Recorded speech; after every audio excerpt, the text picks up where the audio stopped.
Salut les petits loups. Bon ok, vous allez me dire, mais c'est pas un métier chômeur. Ce à quoi je vous répondrai, ouais je sais, mais je voulais prendre le problème du choix de la formation à l'envers. Vous allez comprendre, enfin j'espère. En gros, on choisit souvent sa formation par passion ou par défaut, et depuis le début sur cette chaîne, je vous donne des indices pour mieux connaître les métiers qui sont porteurs d'avenir, histoire de bien se réorienter ou de s'orienter pour les études. Et comme tout alpha, il y a l'oméga, c'est-à-dire les formations qui mènent à des métiers qui ne sont pas du tout porteurs d'avenir. Alors je vous ai fait une petite liste de 10 métiers qui ont plus de chances de vous faire galérer que de vous offrir plein d'opportunités.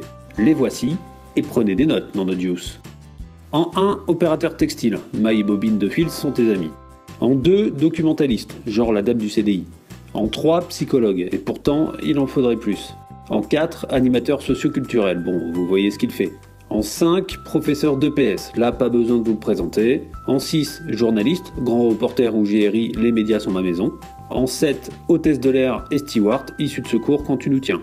En 8, architecte BTP, faire des cases sur du papier. En 9, employé de banque, bouh. Et en 10, hôte de caisse, robots are coming. Ok, j'en rajoute peut-être un peu, vous ne serez pas forcément chômeur si vous vous engagez dans une formation pour rejoindre un de ces emplois, mais il reste cependant très difficile d'y accéder tant la demande est importante, notamment pour les profs de PS, les journalistes ou les psychologues. D'autres comme le documentaliste sont des professions qui séduisent de moins en moins les étudiants. Et d'autres, comme hôte de caisse, ne sont carrément pas des métiers d'avenir.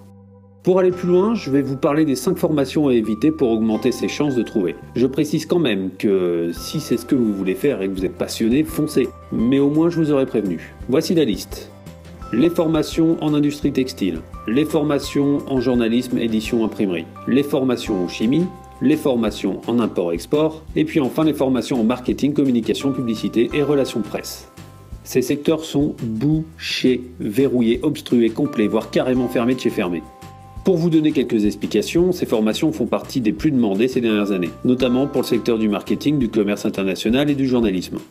Ainsi, le nombre de diplômés cherchant un poste a fortement augmenté sans que l'offre d'emploi suive le même rythme. Voilà comment on amenuise les débouchés d'un domaine d'activité.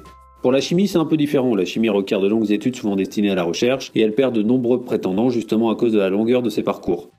Enfin, l'industrie textile en France a largement diminué car certains pays étrangers se sont positionnés leaders sur ce marché et en ont fait leur principal secteur d'activité, le Bangladesh notamment. La France a donc un peu délaissé ce domaine pour favoriser les emplois nécessitant plus de qualifications.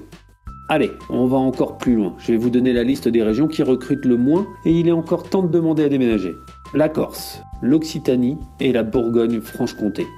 Mais comme on est des dingues, on y va aussi pour les départements. Je vous en cite 5. L'Ariège, ah la saucisse de foie. La Corrèze, la bonne vieille châtaigne. La Haute-Corse, les plages magnifiques. Les Ardennes, Charleville-Mézières, mais bien sûr. Et puis l'Aude, le pays Qatar. Pas de panique, si vous habitez dans ces territoires, aucune malédiction ne vous frappera. Mais il faudra quand même penser à la mobilité. Bon, j'aurais bien voulu vous parler de cursus dans cette vidéo, mais vous aurez compris que pour le coup, c'est tout ce que je n'ai pas cité qui doit vous intéresser. Niveau salaire, bon là, si vous devenez chômeur parce que vous n'aurez pas écouté, eh bien c'est Pôle emploi qui pourra répondre à cette question. Et si vous n'avez jamais travaillé donc pas cotisé, il vous faudra attendre vos 25 ans pour avoir le droit au RSA, Revenu de solidarité active. Alors bon courage les petits loups. Pour conclure, vous aurez bien compris le sens de cette vidéo, montré par l'absurde que certains choix peuvent mener directement à la case chômage et que vous devez penser à tous ces éléments au moment de faire votre choix. Posez-vous la question, suis-je sûr et certain de vouloir aller dans cette voie ?